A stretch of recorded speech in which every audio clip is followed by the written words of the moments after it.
You ask Tiger to solve. This deals with linear equations with one unknown. The final result is g equals 4.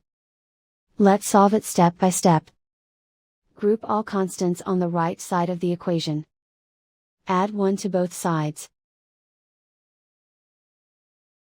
Simplify the arithmetic.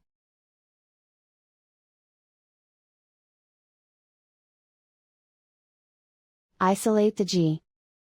Multiply both sides by 2. Group like terms.